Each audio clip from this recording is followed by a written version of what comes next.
All right, you legends, welcome to Velo Harmony.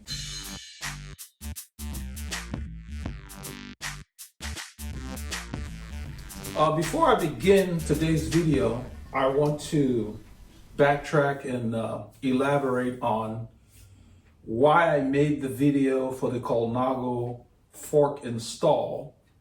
It was primarily due to just a tremendous amount of requests that I had gotten from subscribers, members, and so forth to go over the details of that fork, because the fork is very different than everything out there. It does not have a steer tube.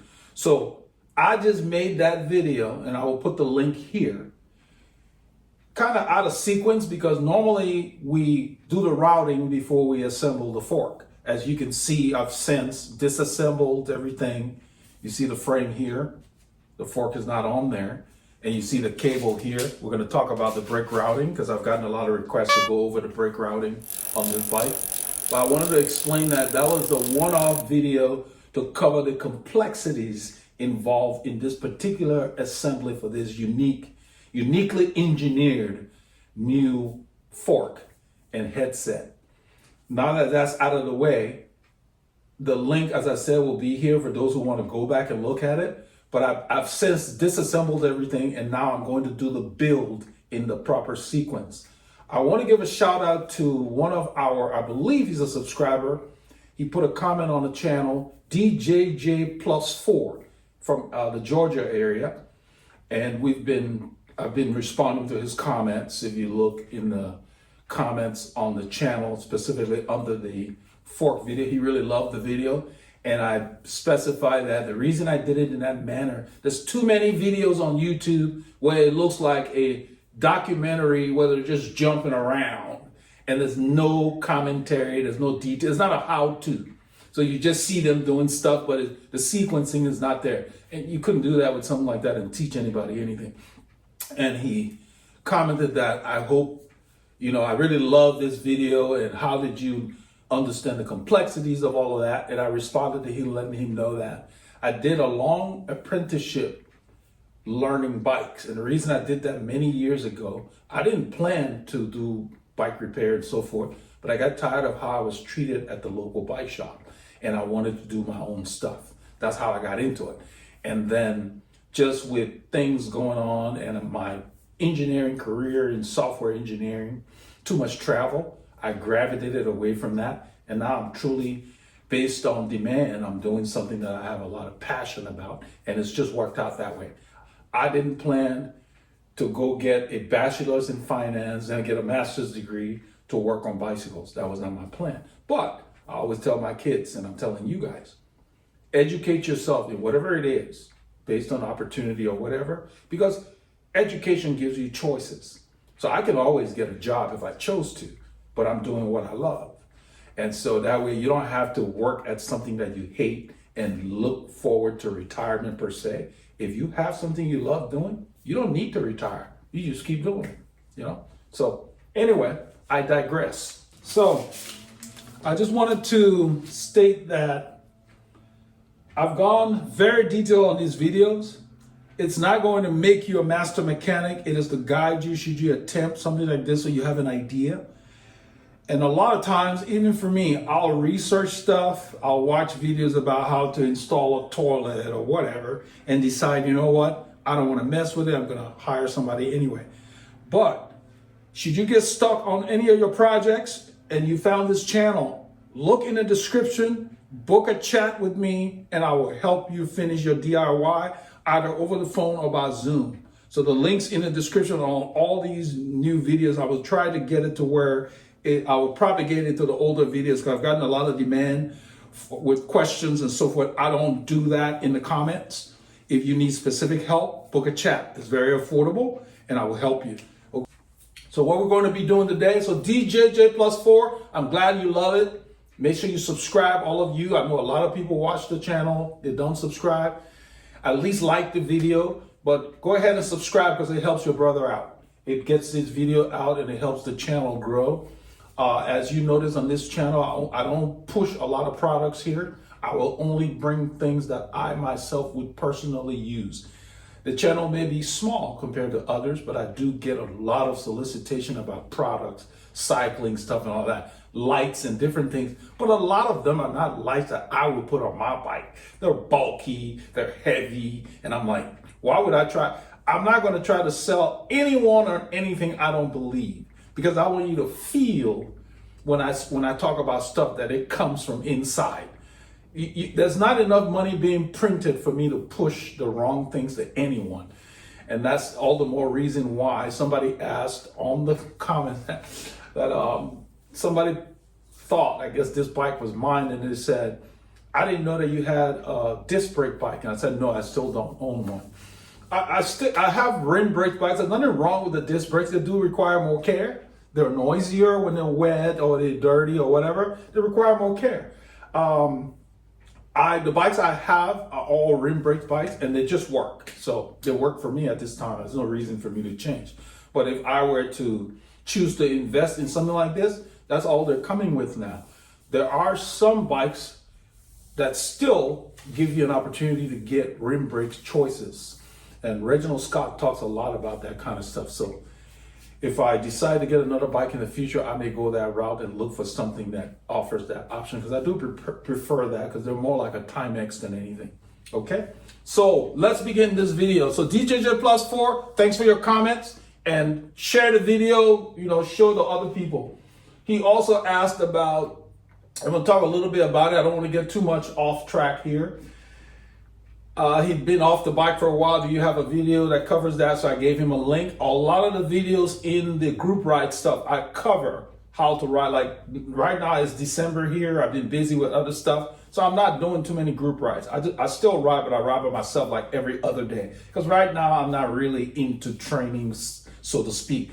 Maybe a little after Christmas, I will really start ramping things up. So January, I can really start putting on the miles. Right now, the weather is not that conducive anyway. We're getting a lot of rain. And even though it's 10 Celsius, it's cold outside.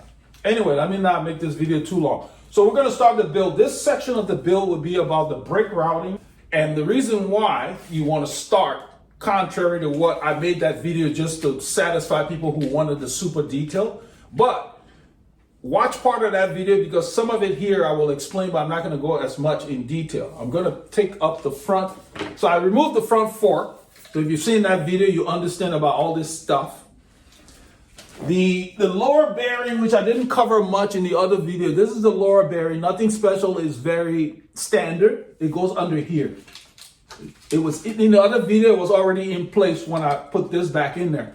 But what I will cover here, I don't know if I need to turn this light on. I use this to just put light on the subject when I'm working on bikes as well. It's not just for the video. I love this. It's made by Milwaukee. If you need the link, I can put it in the description. I don't get anything from this. I bought it myself. I use a lot of the Milwaukee products. They're drivers and different things. I use these a lot. I have an impact driver as well. That is just a standard driver. This is the impact driver. The reason I'm mentioning it, I don't fight over seized bolts. Like some bikes that come in here, the bolts are really hard to get off. I just use the impact driver with the correct socket, and it comes off. Because if you're doing something repetitively, you need to have the tools that will help you make it efficient. So I don't spend a lot of time fighting over bolts, and you don't damage the bolts, because this thing really works. It doesn't hurt anything. I don't over torque anything. As you see, I use torque wrenches. So I just get them on there. I'll get them off when they're seized up. There's a lot of bikes that I get, especially for restorations, they've been neglected. Some of them sitting outside, and the bolts rust up.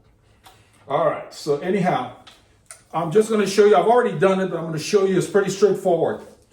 This brake is the Dura-Ace 9270. They call it the BR9270, and I'll put it on I'll put the text when I do post-production. It's a very special set, and what they've done is they call it flat mount. The front one comes with a plate, so to speak, as you can see there. The rear does not. And there's a story with that I'll get into in a little bit. You don't attach this first to the frame. You let this hang freely. And then you feed the cable through this bottom hole here in the fork. I hope you can see that. Let me do it this way. You feed that in here and push it up. And it basically has a channel in there that will go straight through and come out the front of this wedge. Okay? And you just let it hang like that. They put this little metal tip on there. I think it was to facilitate the ease of you getting it in there, whatever their reasoning is. It helped just push that thing through and it came through, so it's ready to go. Now, before I got this one, so let me put this down and then talk about the rear. Let's move the frame. The rear brake goes on here. I've got the bolts in there, but I'm going to remove the rear because I want to show you. We had a little hiccup. I talked to the customer, because the customer for this bike is very detailed and he's into stuff. He's handy, he can work on his own bike, but he chose not to. The thing is that what I'm doing right here, you see me undoing this. You don't attach this to the frame first. You feed the cable. Let me see if the camera can get in there really well. I want you to see everything. There is a little hole in here in the frame. That's where the cable goes in. So you keep this one off the bike, feed the cable in there and push it down. There's a channel in there. You got to push really hard. That's why I showed you that little metal tip they have in there. You push really hard, it gets to the bottom bracket. That's the first section. So you'll have a bunch of cable back here. You push that through. This is hanging down. And it gets in there, and I will get to that in a little bit. But I want to show you this bolt because this has no plate under the caliper. The caliper is meant to just sit flush on the frame. Dura is designed this specifically. There is another one called the R72. This is the 9270. They have a 9170, which is the earlier version. And they all did the same thing. I want to show you this bolt. This bolt has a little pin that is attached here. So it can take a clip, almost like a cotter pin. On the side of this, there is a hole here. This is too long. This bolt is 35 millimeters. That's what they shipped with it. The other bolt is also 35 millimeters. After I've routed it, I just put it in there so it can hold its place so it doesn't slow down the build. These are the wrong bolts for this bike. This is the bottom of the frame right here. Most bikes, they start the hole for the brakes in the actual bottom of the stay. Colnago did not do that. They made a separate lip. They added another section to the carbon here.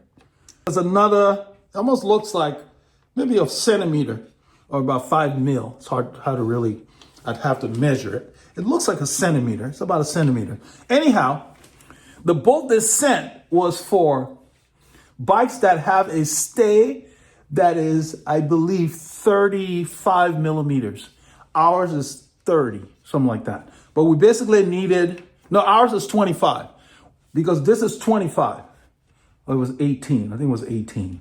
But anyway, we needed the 30 millimeter length screw here for it to work. So right now, when this screws all the way in, which I'm going to do here, because I'm going to leave it like that until the bolts come off. I've since ordered the bolts. It's not going to slow down the build, but we can't put the bike on the road with rear brakes, as you will see in a little bit. I'm going to screw this and I stop. See how it stops here? And look at that. This play. Let me move this back. I want you to see that better. You see that?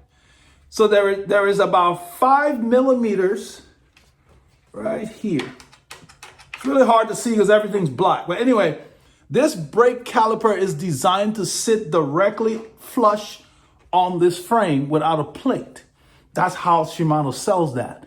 It's designed for these kind of frames that are designed like this, that are built like this. And it's not just this frame. There's a lot of frames that this works with. But you have to have the right length of bolt. I have bolts that have the same pitch because we keep stuff in the shop supplies. But as I showed you in the picture, this bolt is proprietary. they want you to insert a pin back here on that little top part. Once you screw it in, that top part goes up. The spacing in here inside the body of this caliper is longer and deeper here than on this side. So the bolt for the front does not have that pin. It's just a standard looking bolt. So this one in front is standard. It's still 35. The one on the back is 35, then plus they added that pin. The reason I'm specifying that is I'm going to cut this front bolt and use it on this side, even though the bolts are coming, because I'm not going to throw this bolt away. I have a grinder. I can just cut off 5 millimeters and it'll work fine. That's what I'm going to do for the front. I can't do it for the one with the pin at the top because I will lose that pin. That pin, I don't know how they got it in there, but it's a part of the bolt. So under probably a lot of heat, they got that pin in there and they're all one piece. So if you cut it, you can't have the pin. So I can't grind it down because the 35 millimeter length stops at the thread. The pin is extra. I can't cut the top and get that. So those are coming in the 30 millimeter length, which is what we need. And then the one back here, on this one, I can just cut it to have an extra bolt because I got 4 of them coming, just to have some in the shop. But I wanted to explain to you and that those are the kind of things that you really have to. I spent time on the phone talking with the customer because he's really into the details. And so we decided that, go ahead and get the bolt. And then he was thinking, he's like, it's going to slow down the build. 2 little bolts. So I said, no, it won't slow down the build. And the reason it won't slow down the build is I've already routed this inside here. I pushed it down here. When I got to this point, I fished out the cable in here, just like this. Right now, when I put my finger in here, right here, the cable is kind of up. Let's see here. I'm going to put a light on there because the cable actually goes. I'm going to show you. You're not going to be able to see it, but I'm trying. You see how hard it is for me to find the cable? This is how well designed the routing is inside the frame.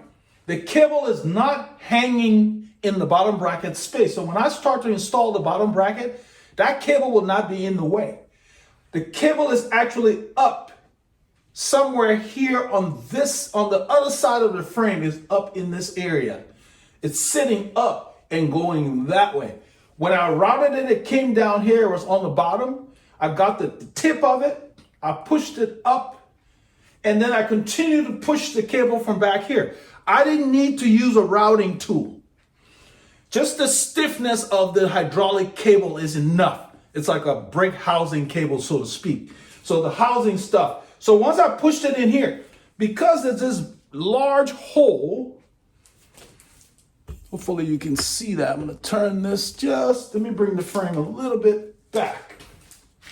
There is a hole here for the Di2 battery.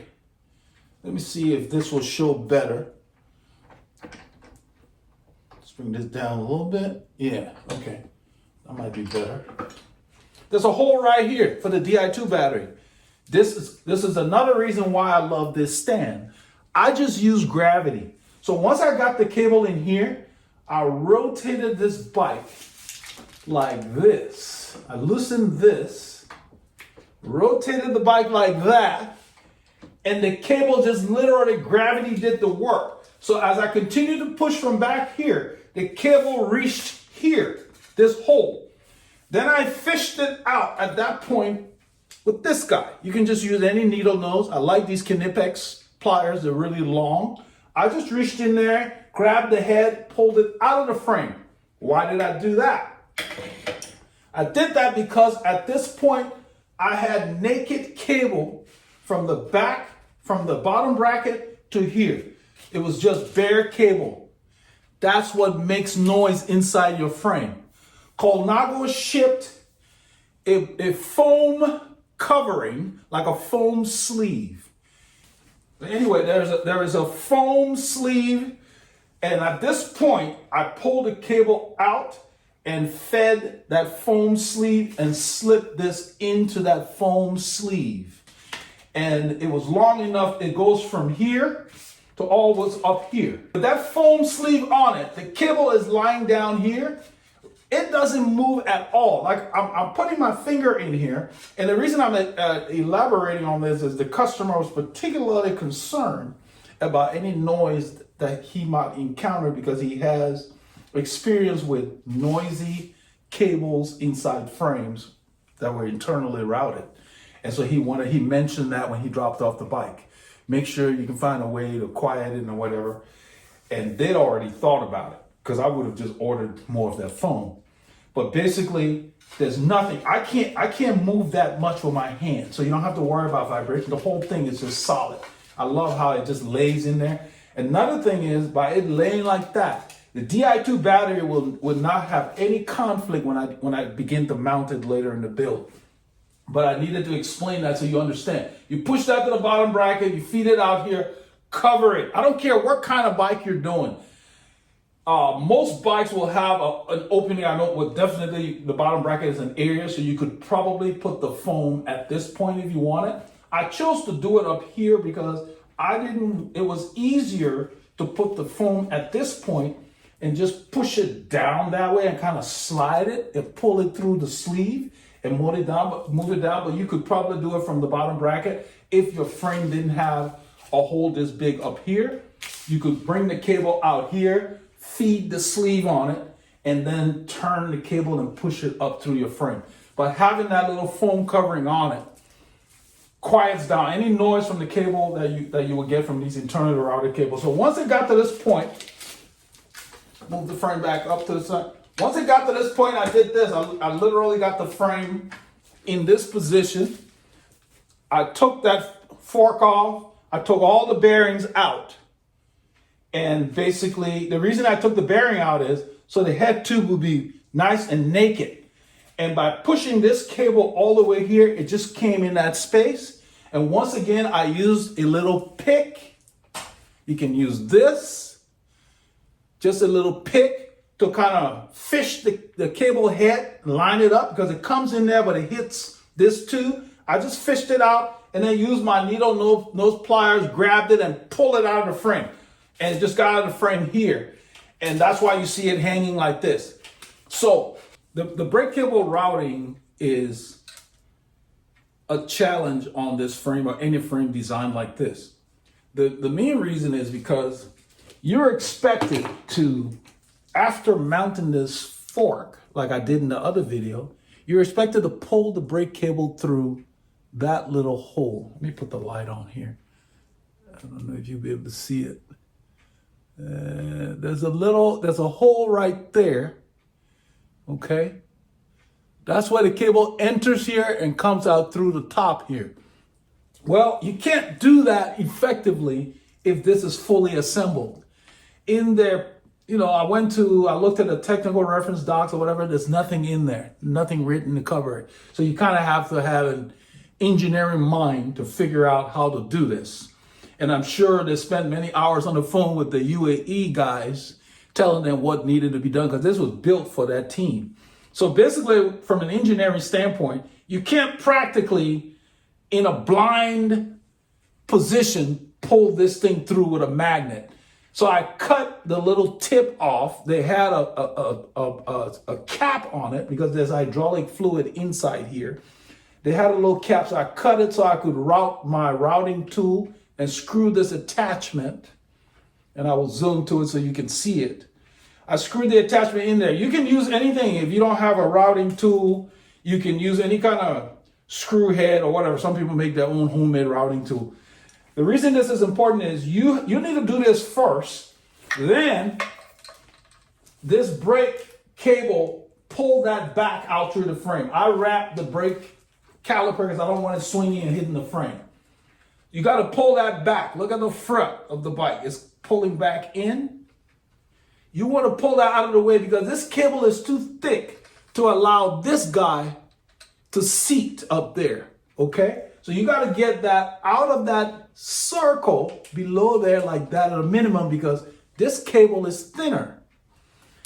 You have to attach to the brake cable first before you assemble the fork like I showed in the other video. So at this point of the build, that is the requirement. The brake cable that comes with this bike has brake fluid in there. So I basically cut it, wiped it, stuck that in there. It will be bled and everything, so I'm not that concerned about it. The cable is long enough. I just cut beyond the little seal pin they had in there. Now, and even if I didn't have to cut it, I would have had to do it anyway. You got to put an olive on there, whatever. They just did that for shipping. That is not a mountable seal pin. So what I'm going to do now is I clean this area and everything. I'm going to put a little more grease on here. I like to have grease on there. Just a little grease. Use this brush. Get this out of the way. So this is almost like a lifeline to the brake cable that you have to install before you can put the fork on there, because there's no way to do it if the fork is already installed. You just can't get that head. The seal metal pin that they had in there was not even magnetic. So you can't use a magnet to pull it. You have to put your own, you have to get it through, like I showed earlier, and then connect it. Now that this is sitting there, it's thin enough. I'm going to pull this through like this.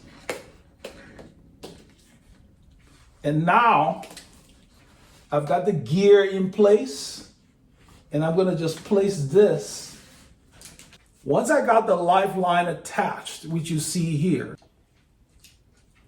as you can see now, it's got a little bit of a ridge on it because it's covered in some kind of a rubber. So I definitely recommend that you use the attachment that you saw me use, where I screwed in to the cable, because it needs to be firm. In order to get this guy to seat in there, of course, you put the bottom in first. The challenge is the front does not want to go in when that line is there, because these tolerances are very close. So you have to make sure that this lifeline is sitting in that little indentation of the gear. The preload gear's indentation must be directly at the back. I'm going to put a little tool there to kind of straighten it, because it looks like it moved a little bit. There we go.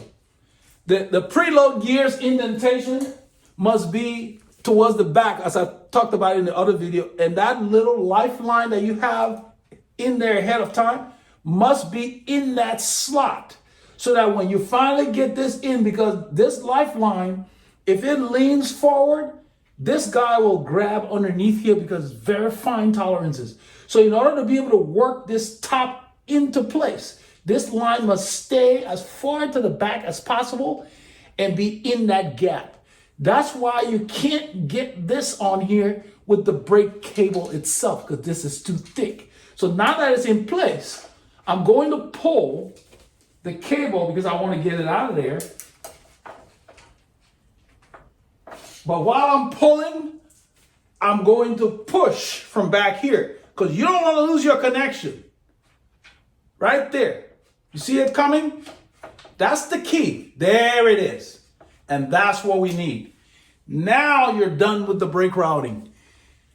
As great as this bike is, if you saw the other video, I really love the ability of this thing to be, it's so straightforward. It's like a Timex. The routing is a challenge. But that's how you route the brake cable. So now it's in, you pull that all away. And if you saw in the other video how I connected the preload gear and so forth and everything else, it's pretty straightforward, because at this point you want to feed this through the preload gear, I want to make sure that it does not interfere, because this is only going to enter well below that point.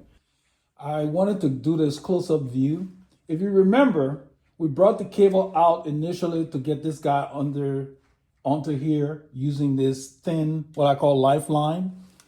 Once you get to that point, it was sticking up. I've pushed it and pulled it back into here to get out of this area here so that this guy can come in. But what I've done, I've also fed this cable through the preload bolt hole that you see here. This has to turn to the back. I fed enough of the cable to where it is taut. There's no excess of the lifeline, because that is now going to allow this bolt to drop in and go through that. My goal is to get through that recess. I'm trying to line up the gear. There. Now it fell in. That's what you want. What you just saw me do was, I have the gear under there. It has the indentation. The indentation, I went ahead and did my counterclockwise, as I explained in the other video. I did the counterclockwise to get everything seated, because if you don't do the counterclockwise, this guy doesn't seat. You have to refer to that video to get the details of that. If the indentation is not lined up, whether you do counterclockwise or not, doesn't matter, but I do the counterclockwise to allow the gear to get up on these treads. Okay, if you don't do the counterclockwise, that gear falls freely, like you saw when I was trying to put it in. By doing counterclockwise, it gets onto the thread so it holds its position. But the notch was a little off initially. Now it's in there. So now this lifeline is in here, inside this hole on top of this. So there is no way to get the routing done if this is pre-installed. You have to do it in stages like you saw in this video. So I'm going to push, while I'm holding this lifeline, I'm going to push from back here because I don't want to lose my connection. And the goal is to get that, as you can see, the cable's coming up. I'm pushing from behind while holding the line. The reason I'm pushing is by pushing, I am not going to lose my connection. I know the connection is tight, but that's just a thing I do when I route cables. I put the pressure on the origin, not on the end. I can feel it coming up. All right, you legends. As much as I like the technology on this bike, I have to admit, this is the routing for brake cables that I've ever come across. I've done a lot of bikes.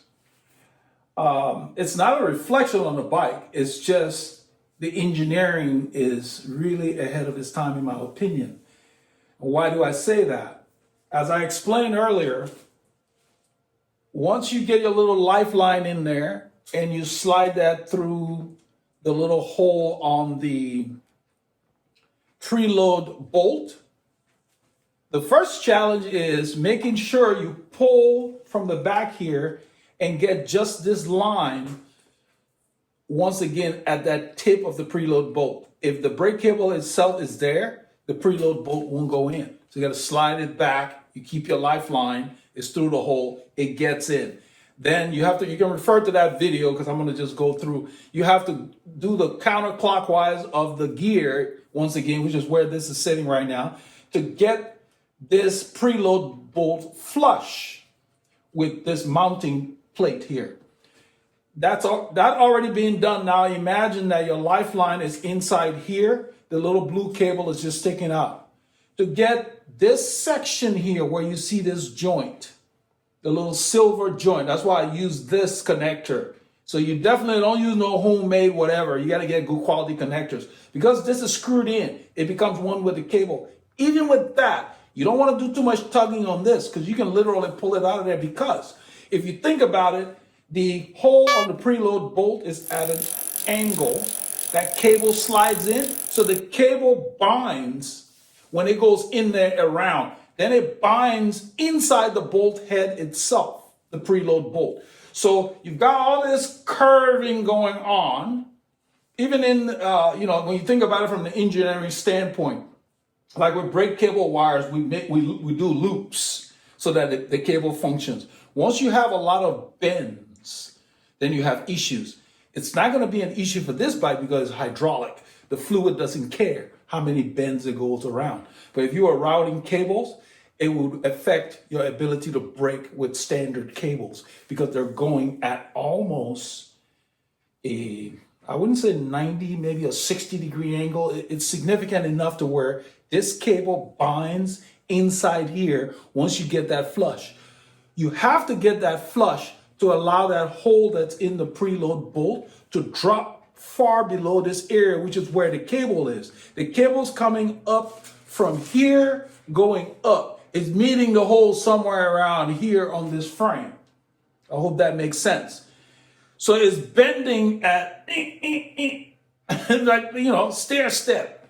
So it meets it here. Well, you got all those little areas for kinks. And on this hard cable, when there's a kink, it catches. And you literally can scrub part of the cable off on a metal surface. That's what happens. So you start to push the thing and then you feel it binding and you're like, man. So to get this out like I did, I turned off the camera because it was taking so long.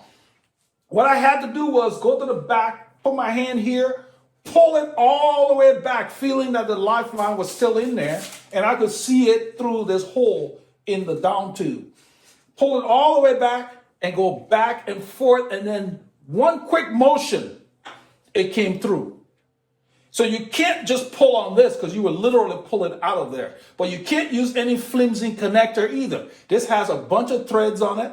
It's the Part 2 routing tool, and it goes in there. So even with this video, it's not a bike that I would recommend DIYers who are not familiar with bikes to do the routing themselves. And whatever your shop charges you to do it, pay them. Because it took more than an hour, even with my skills, to get that thing through. Why did I take more than an hour? Because I didn't want to have to undo all of this if I lost this connection. So the brake routing, basically, I'm going to do it in summary.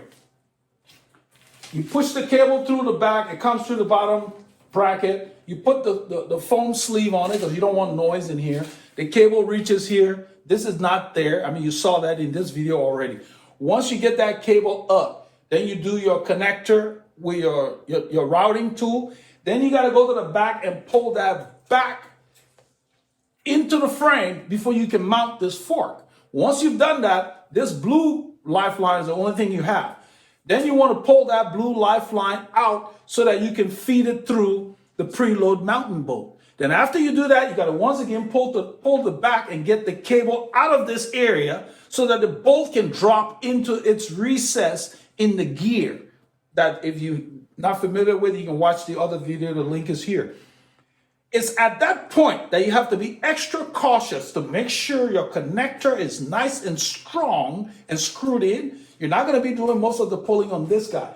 And then you got to kind of finagle back and forth and use a quick pushing and pulling motion to get it to come through. If you go slowly, it won't work. But before you can do that, you need to make sure that you have done the counterclockwise of the gear, as I mentioned in the other video, to make sure that this preload bolt is flush. If the preload bolt is not flush, that hole will not be far down enough for the cable to freely come through. It's one of the most challenging routing I've encountered, and so I don't wish this on anybody who is not familiar with bikes, because you will end up just getting very frustrated. It is now through, as you can see here. I will leave my life. This is my lifeline. At this, you can see even as I pull this cable, it's hard. I'm pulling it now because you can see the caliper here. You see how much cable I got? As I pull this, it gets shorter, but I can feel that it's hard. And so a bike like this, you don't want to use conventional braking systems because wires will be a pain in the butt. They will get kinked and your braking will be sluggish. You definitely want hydraulic systems or full electronic, wireless, basically. But they don't have wireless brakes right now, I don't believe anyway.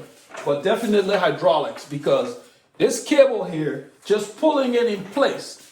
Look at my arm muscles. I'm going to turn this way. I'm having to use a lot of force to get this caliper to reach its position down here. Okay, it's not easy to pull the cable through.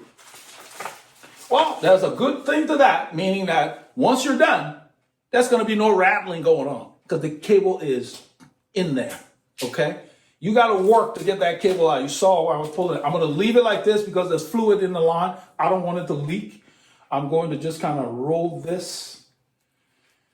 I could have put something else there, but I'm just going to leave that there till I connect it to the brake levers on the handlebar. Because the next step will be installing the handlebars now that I've got all the routing of this done. The next video will be routing the Di2. I'm going to do the brake separate here and go ahead and stop at this point because, man, that's a challenge. As beautiful as this bike is, I wouldn't want to be doing that every day, and you wouldn't have to. Because think about it. Should I ever, as a mechanic, need to replace these cables, what I would do is I would connect the new cable to this one and pull it all the way. I hope that makes sense. So for example, just like anything else, say the brake got damaged and you're like, man, I got to do a new one. If we were replacing this caliper, I will cut it back here, hook up the new caliper to this one, and pull everything through. So I don't have to ever take that out again. So, but initially setting it up, it is one of the most challenging routing that I have done. So once the routing is done, this is what the front of the bike should look like. This is the one that was the most challenging. The front was very easy.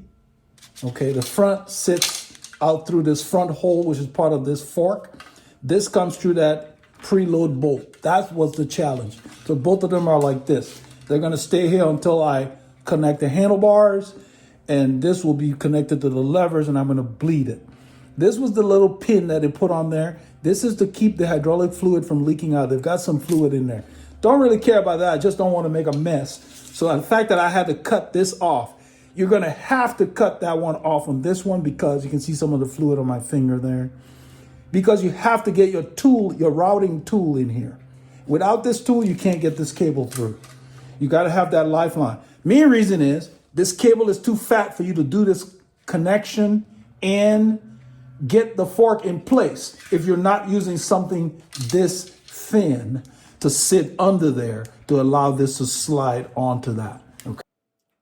So once you're done with the routing of the brake cables, you want to make sure that you secure the brake caliper. So as I mentioned earlier, even though I have the wrong length bolts, they're about 5 millimeters too long, the correct bolts are coming. It still sits on the frame okay, it just has a little bit of play. The reason you install this is so you get the right length of this cable, because you're going to be putting the handlebars on there. And what I will be doing is making sure that the cable and the bar is set in the position correctly before I cut the cable to the proper length. That's important, because you don't want a little adjustment from the user to indicate that, hey, I need a new cable routing done and blah, blah, blah. So you leave a little extra, but your extras need to be out here on the bars. Let me move the bike. Let's see here. Let's do this. Loosen that. All your little excesses need to be, when you route this around the bars and so forth, when you leave a little bit, maybe about 3/4 of an inch or maybe an inch, but you don't leave it, you just kind of, you loop them around the bar, you leave a little bit of play so that if they move their levers, it's not going to be a big deal. And the lever will be set initially to where it's flush with the top of the bar. The customer already told me that he wanted the levers set to where they can ride on the tops and just grip the top of the hoods. And so I'm going to set it like that, and then leave a little bit of play in the cable to where they're not going to be able to tell when it's wrapped. But if they ever move it down a little bit within about 2 centimeters or so, it's not going to be an issue. Okay, and there will be no need to move it any further than that in either direction based on where I set it. So it's important that your bars are set correctly. So I usually just set it on the table when I'm doing the bars, put the brake hoods there, set that position, because I don't have any specific fit for this customer, but I do the standard stuff. But it allows them to move an inch forward or backwards. But it's important that you mount that so you get the right length. It's important that you mount the front. I don't know if you can see this. Let me loosen that. The front brake needs to be mounted. You don't need to torque it. You just snug it so it sits in place. That's all you're doing, because you want to make sure it's in place when you start attaching this to the handlebars. That's important. That's on any bike. You always want to make sure everything's in place so you get the right length. What I'm going to do now, because I had to take this apart and get the cable routed in there, those of you who watched the video, don't forget to come under here now and torque this to 7 Newton meters under here. Preload nut on the bottom, 7 Newton meters, and then come back and take out any play clockwise using the gear. And then at the back here, making sure when you're happy, you put that final headless screw in place, okay? Basically, that's the sequence. But yes, it was very time consuming. So whatever your shop will charge you to set up a bike, all these fancy new bikes with internal routing, Don't complain about it. I'm doing this video to let people know that the fancier the bike, the more time it takes to do it right, to do it properly, so you get the most value out of that bike. Don't take it to someplace just because they're cheaper. Find a good mechanic that you trust to work on your bike. I've been messing around this bike for days. There's not a scratch anywhere. I wear my gloves, I've got it wrapped and all of that. That's what you're looking for, not just bikes, cars, the things that you care about. I don't shop for a doctor based on how cheap they are. I find the best doctor in that field and pay whatever he wants to get me to solve my issue. So if you're going to spend good money on a bike, it doesn't need to be this top of the line bike. Any bike that you care about, find a good shop. Make sure they got good techs, and you go with that. Okay, so